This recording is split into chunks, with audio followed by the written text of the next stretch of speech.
नमस्कार दोस्तों, मैं राजकुमार मौर्य। बहुत बड़ी खबर आ चुकी है अमिताभ ठाकुर को लेकर।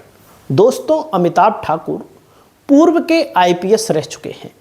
जब उत्तर प्रदेश में योगी आदित्यनाथ मुख्यमंत्री बने तो इनको जबरदस्ती रिटायरमेंट कर दिया गया, यानी कि समय से पहले रिटायर कर दिया गया। अब जब समय से पहले रिटायर इनको कर दिया गया तो अपने घर के आगे, जो इनका घर गोमती नगर में है, आईपीएस जबरिया रिटायर्ड अमिताभ ठाकुर लिखते हैं और हर मुद्दे पर, हर सामाजिक मुद्दे पर सरकार को घेरते हैं और सरकार को इस कदर घेरते हैं कि सरकार ने इनको 1999 के एक छोटे से मामले में जेल भिजवा दिया। अब आप सोचिएगा मामला क्या है दोस्तों। और कोर्ट में सुनवाई हुई, 10 दिसंबर को जेल में गए थे। अब कोर्ट में सुनवाई लगातार चल रही थी। अब इनको राहत मिल गई है, इनकी जमानत होने जा रही है। यहां पर देख सकते हैं अलग अलग वेबसाइट कह रहे हैं अमिताभ ठाकुर जेल से रिहा होंगे। धोखाधड़ी केस में पूर्व आईपीएस को कोर्ट ने दी बड़ी राहत। किस केस में इनको बंद किया गया था ये भी मैं आपको दिखाऊंगा तो आप हंसेंगे। पूर्व आईपीएस अमिताभ ठाकुर केस, जमानत पर 1.5 घंटे बहस हुई। कोर्ट ने फैसला रखा सुरक्षित, इस दिन आदेश आने की उम्मीद, मतलब कि इस दिन रिटायर हो जाएंगे। पूर्व आईपीएस अमिताभ ठाकुर को जमानत मिली। धोखाधड़ी मामले में जिला जज ने दी राहत। नूतन ठाकुर को अर्जी खारिज। इनकी पत्नी की भी अर्जी खारिज हुई है। तो देखिएगा मामला क्या था, देख सकते हैं कोर्ट ने क्या कहा, इसको ध्यान दीजिएगा। सोमवार को देवरिया कोर्ट में पूर्व आईपीएस अफसर अमिताभ ठाकुर की ओर से दाखिल जमानत अर्जी पर सुनवाई हुई। उनके वकील प्रवीण द्विवेदी ने पक्ष रखते हुए कहा, यह मामला काफी पुराना है, मतलब 1999 का मामला है। इसमें कोई भी आपराधिक मंशा सिद्ध नहीं होती। यह प्रकरण दस्तावेज में गलतियों से जुड़ा है, ना कि किसी सुनियोजित धोखाधड़ी से। सरकार कह रही है, सरकार के लोग कह रहे हैं, शिकायत करने वाले कह रहे हैं कि धोखाधड़ी की गई। आप देखिएगा मामला क्या है, इसमें धोखाधड़ी का कितना मामला है। वहीं अभियोजन पक्षकार ने जमानत का विरोध किया। सरकार की तरफ से जो लोग थे उन्होंने विरोध किया, मामले की गंभीरता पर जोर दिया। जिला जज ने अमिताभ ठाकुर को जमानत देने के आदेश पारित कर दिया। कोर्ट ने कहा, आरोपी लंबे समय से न्यायिक हिरासत में है, जांच के लिए उनका लगातार हिरासत में रहना जरूरी नहीं है।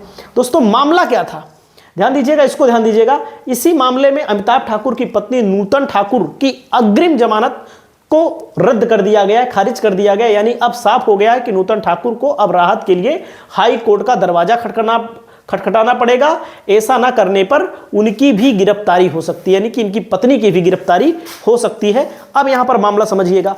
मामला जमीन की धोखाधड़ी से जुड़ा है।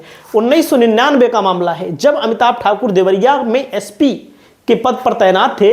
देवरिया के औद्योगिक क्षेत्र में उन्होंने एक प्लाट उनकी पत्नी नूतन ठाकुर के नाम से खरीदा था। आरोप है कि प्लाट की रजिस्ट्री के समय दस्तावेजों में नूतन ठाकुर का नाम नूतन देवी।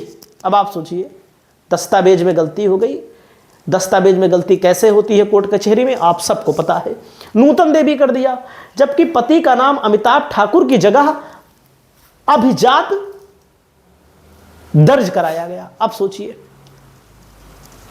अगर इस तरह का मामला होगा, इतना छोटा मामला होगा, तो ये मामला 1999 तक से अब तक क्यों दबा था? 2025 में ये मामला क्यों आया? इन्हीं तथ्यों को आधार बनाकर मामले को धोखाधड़ी और कूट रचना से जुड़ा बताया गया। आरोप है कि जानबूझकर नाम और पहचान से संबंधित गलत जानकारी दस्तावेजों में दर्ज कराई गई, जिसके बाद कानूनी विवाद उत्पन्न हुआ। हालांकि सालों तक ये केस ठंडे बस्ते में पड़ा रहा, लेकिन 2025 सितंबर में लखनऊ के ताल कटोरा थाने में मुकदमा दर्ज किया गया और पुलिस ने जांच शुरू की। अमिताभ ठाकुर की भूमिका को संदिग्ध मानते हुए उन्हें आरोपी बनाया। 10 दिसंबर को उन्हें देवरिया के जेल में बंद कर दिया गया। दोस्तों, आप सभी दोस्तों को बताना चाहूँगा कि आप सबको पता है कि किस तरह से सरकारी कागज़ में ये सब चीज़ें गड़बड़ हो जाती हैं। निर्वाचन आयोग की जो वोटर लिस्ट आती है उसमें देखो कितनी मात्रा गड़बड़ होती है।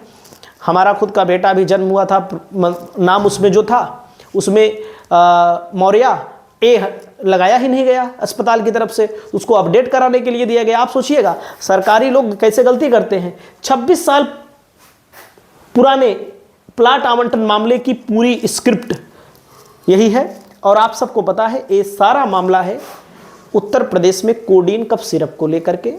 लगातार इन्होंने आवाज़ बुलंद की कोडीन कफ सिरप को लेकर के। इसीलिए धनंजय सिंह के खिलाफ इन्होंने आवाज़ बुलंद की, क्योंकि सरकार के शरण में बहुत सारे लोग ऐसे हैं जो भाजपा में हो या ना हो, लेकिन वो भाजपा के अंदर ही अंदर मिल करके बड़े बड़े कारोबार कर रहे हैं, काले कारोबार कर रहे हैं। इससे चिढ़ करके योगी आदित्यनाथ की सरकार ने इन पर मुकदमा कराया और इनको जेल में डलवाया। आने वाले समय में प्रेस कॉन्फ्रेंस वगैरह करेंगे। इनके ट्विटर हैंडल को बंद कर दिया गया। आपकी क्या राय है ऐसी सरकार को लेकर, अमिताभ ठाकुर को लेकर? कमेंट करिएगा। नमस्कार।